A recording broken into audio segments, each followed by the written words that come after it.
Brought to you by Kenneth Nugent. From the station that's on your side, this is News 12, first at 5.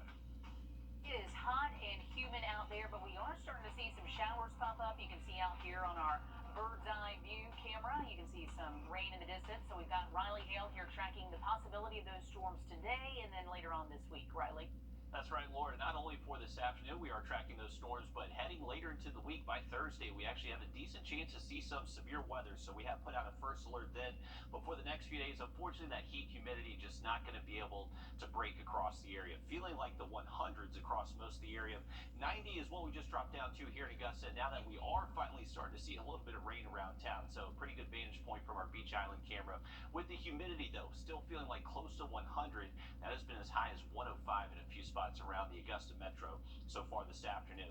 So our Beach Island camera is right about here, and it was looking towards this heavy rain, now moving on the south side of town. So now approaching Highway 25, going south of 520, and then in Columbia and McDuffie County, just kind of some peppered little downpours across the area.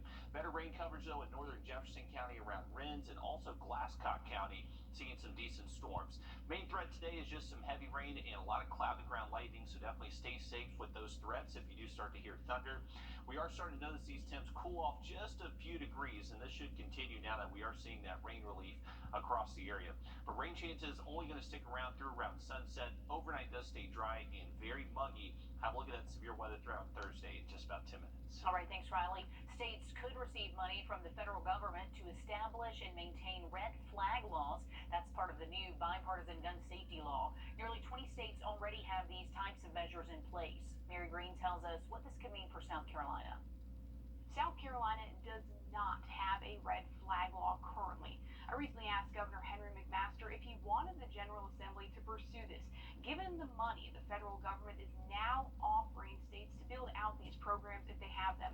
The governor says he would need to take a closer look first. Anything that infringes on anybody's right to legally have a firearm is opposed. Supporters of the federal bipartisan gun law, including Republican Senator Lindsey Graham of South Carolina, say Second Amendment rights are not affected unless someone is convicted of a violent crime or determined to be mentally ill. Democratic State Senator Daryl Jackson echoed that assertion, saying a red flag law would not affect responsible gun owners. Jackson says he plans to introduce a bill in South Carolina's next legislative session that would create a red flag law, calling it a, quote, no-brainer, especially with the money the federal government is now offering. I think we ought to take a page out of what Florida has done after the Parkland shootings. Florida went and did red flag laws. They raised the age in which you can buy weapons, and no one has ever accused Florida of being a liberal state. Okay, but they did it because I think they felt it was time to do it.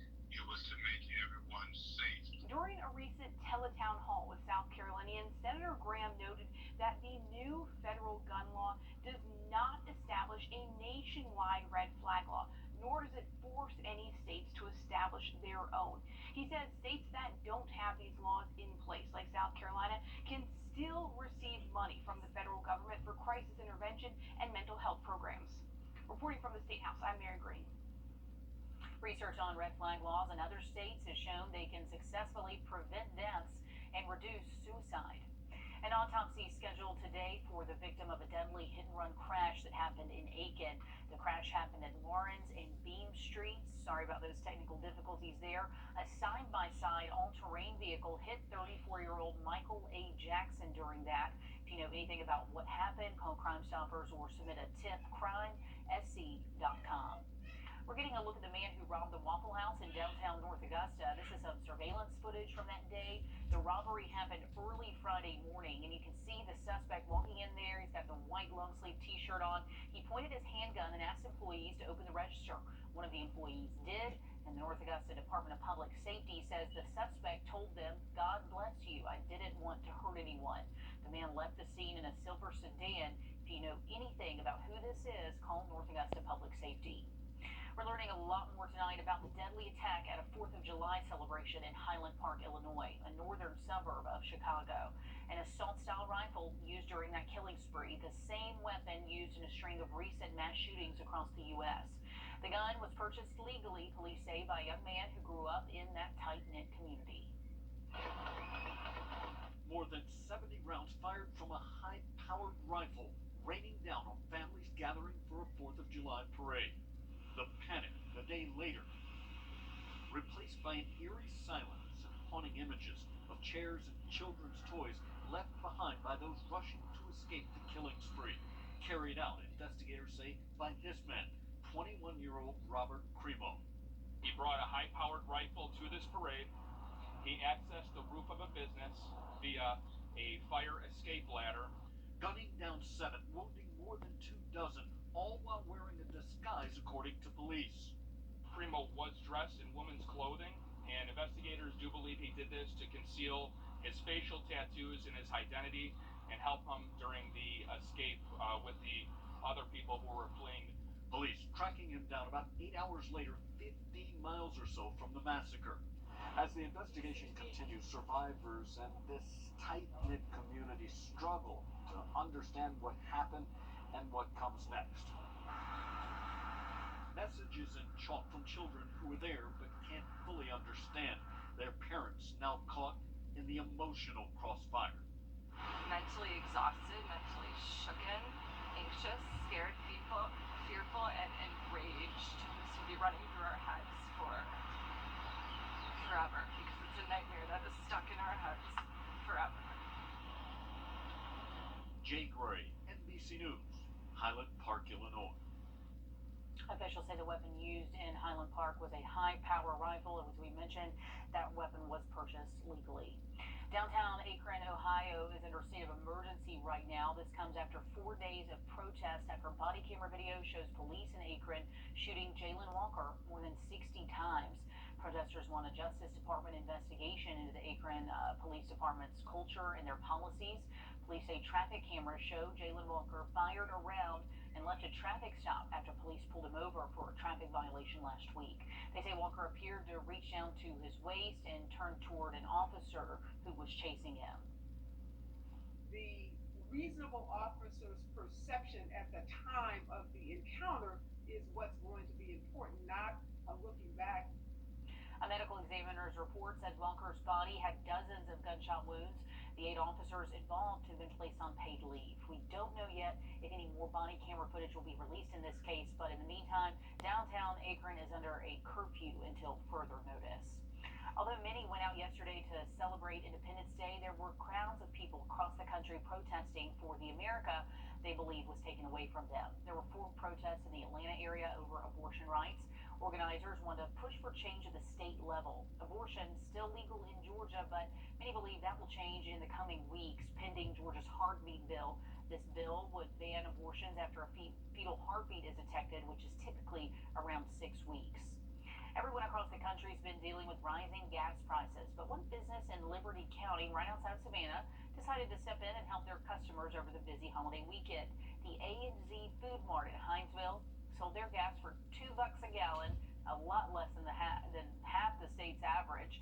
The sale lasted about 3 hours, but the owner says they lost up to $12,000 by lowering prices during that time. He says it was all worth it, seeing the smiles on his customers' faces. Meanwhile, South Carolinians can rejoice. They're seeing a double-digit drop in the average price of gas. This is the 3rd straight week those gas prices have dropped. Gas Buddy reports 3,000 stations in South Carolina showed a decrease of 12.5 cents per gallon. That brings the state's average to about $4.25, almost 15 cents less than a month ago. New, greener grocery stores popping up around the country. See how grocery shopping is evolving to be more environmentally friendly. Well, it's been all about the heat and humidity so far this afternoon, but luckily some rain relief popping up on Doppler Max radar. Give you an update there and the forecast just after break. Diamond.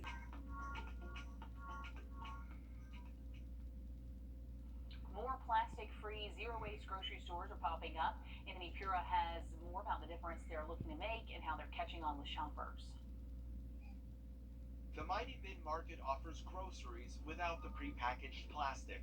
Isabel de Milan opened the Zero Waste Plastic Free Grocery Store in San Diego as an option for environmentally conscious consumers like her. I tried really hard to go to regular grocery stores and find things not in packaging, as well as non-toxic products, and it was just such a mission to find. But in here, customers can find many traditional grocery items, as well as personal care and household products. They're stored in large bins and glass dispensers, meaning shoppers will need one of these to put them in. Customers can buy jars from the store. They can get a donated one or bring their own, which can then be reused and refilled. While many grocery stores like this one are starting to pop up across the country, it's still very niche. Corey Chafin is a food industry consultant. I think you can see more coming up in certain geographic areas where you have high urban density and you have a consumer who's willing to go through a greater degree of inconvenience for that. He says the biggest hurdle zero waste, plastic free grocery stores face is changing consumer behavior. So you may intend to shop in a certain way. In practice, you're going to go with what is most price effective and what's convenient for you. It's just going to be a learning curve, but once you get a hang of it, people have told me they really enjoy this way of shopping. Plastic free. De Milan believes it can catch on, hoping individual habits lead to collective change. Anthony Pura, CBS News, San Diego, California. And now so many of us just keep those reusable bags in the trunk, and then that way you can just go in and use them over and over, Riley. Absolutely, little by little, every little bit helps. So definitely practice the 3 R's: reduce, recycle, reuse, and definitely helps out the environment. Pretty cool thing she has going on. I think Sprouts, for us here locally, actually does something like that, to where you can kind of buy outside of the plastic container. For us this afternoon, we are looking at some heavy rain from our Grovetown camera. You can see those dark skies in the background. So this was some heavy rain that moved across the west side of town and south side of Augusta, now approaching Hephzibah next. 90 degrees, feeling like 99, so luckily this rain is helping us cool off a little bit, even though that looks extremely hot. It was about up to 105, 106 just about an hour ago. So there you go, Hephzibah seeing the worst of it just off of Highway 25. Some very heavy rain where that red color is popping up on radar. Those are rain rates over 2 inches per hour, so definitely could create some localized flooding issues if that sticks around for another 30 to 45 minutes. Just north of us, across north of I-20, across Murphy's Estate, some just kind of tiny pockets of some moderate to heavy rainfall. The thing about today is not as widespread as what we've seen, and there's not much really holding these storms together. So they pop up, they produce some heavy rain briefly, and then they kind of fizzle out. So once we get to around sunset, most of this activity should be quieting down, and we are looking mostly dry across the area once we get into the overnight. Now this boundary off towards our north, that's going to be dropping south the next couple of days and actually bring us a little bit better opportunity for some rainfall by Thursday, and that's when we have put out the first alert. But for our Wednesday, it is going to stay extremely hot and humid. Feel like temperatures over 100 through the entire afternoon, and potentially could get close to 110 at times. So if you're working outside tomorrow, definitely take plenty of breaks, wear that light colored clothing, and always stay hydrated as well. But there is a first alert that we are putting out on Thursday that's looking like a better opportunity for us to see some severe weather. Could see some isolated severe storms on Wednesday, marginal risk for us tomorrow, but watch what happens on Thursday. That slight risk drops a little bit further south, so level 2 out of 5 for severe storms on Thursday, and that's why we have put out the first alert, mainly for some strong wind gusts, but also those heavy downpours could trigger a few flood alerts as well on Thursday. Now, as we continue into the rest of tonight, our skies generally do clear out, just a few passing clouds overnight.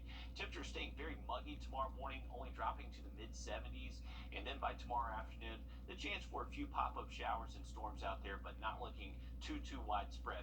Now on Thursday, different situation. By Thursday, it does look like we'd have a better coverage of rainfall and storms, and once again, could be tracking some severe weather as well. So definitely stay weather aware over the next few afternoons. Each storm popping up has that potential for some strong wind gusts and heavy rain as well. Unfortunately, the weekend does look pretty wet too. We know making ends meet can be a challenge, especially right now, and your credit score is such an important piece of that puzzle. We look at how you can boost your credit report next.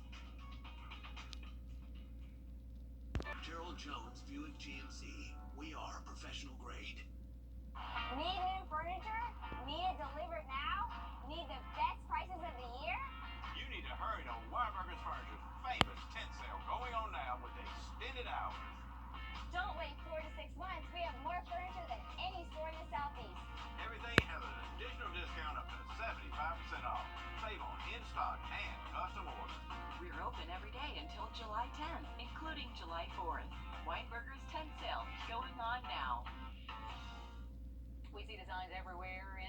check cashing, money orders available, pawn shops.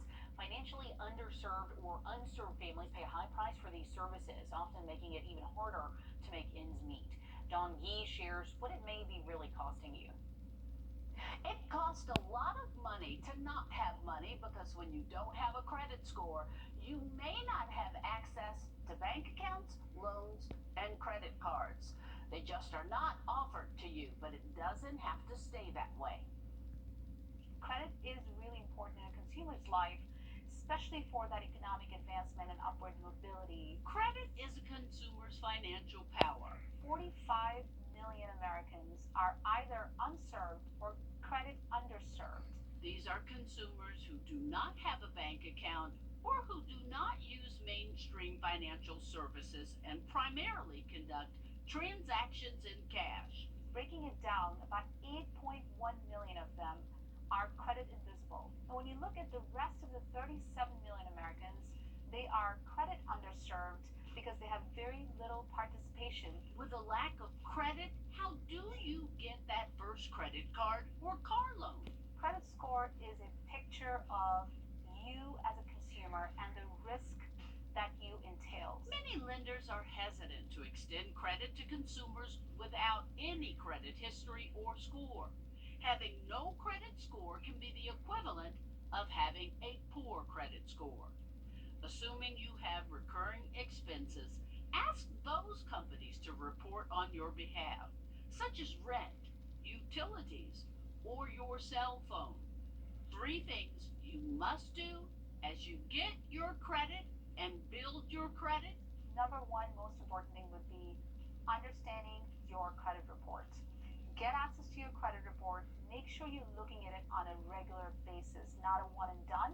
Secondly, make your payments on time. And if you're going to miss any of those payments, call your lender. Maybe they'll put you on a payment plan that's more affordable for you. And lastly, don't overextend yourself beyond your financial capacity that you have to manage your credit. There are a number of things you can do to move yourself from underserved or unserved to being able to access financial services. There are digital banks. Find one to fit your needs. Begin to build your credit score by paying your rent, gas, and electric or cable bill on time, and having those companies report your payments.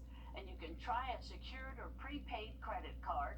They report to all 3 major credit bureaus, and you won't be able to overspend. Helping you make ends meet, Don G. Grant me hope. Finding. Well, a pretty cool shot from our Beach Island camera of a heavy downpour moving over the Fort Gordon, Hephzibah area on the Richmond County side of the Savannah River. Luckily, it is helping us cool off a little bit. Bushfield's temp just dropped down to 90, still feeling like 99 degrees though, so very humid air in place, which is helping us produce these showers and thunderstorms out there this afternoon. So you look at you can see that very heavy rain right along the Mike Paget Highway, Highway 25, all the way through Hephzibah as well. These showers and storm chances will stick around the next couple of hours. Once we get past sunset, most of this activity should be dying off for us. So it's not looking too wet overnight. We should generally start to see improving conditions once we do get between around 8, 9 o'clock this evening. Now heading into Wednesday, going to stay very hot and sticky. The chance for a few isolated storms in the afternoon. Could actually see a late evening wave of storms on Wednesday. Some of those could be on the strong side. But remember, first alert on Thursday. Better opportunity for those severe storms Thursday afternoon. All right, we're seeing a spike in COVID cases again. We're talking to a local expert about the numbers and what you need to know when First at 5 continues. Investigate TV is here, digging deep into the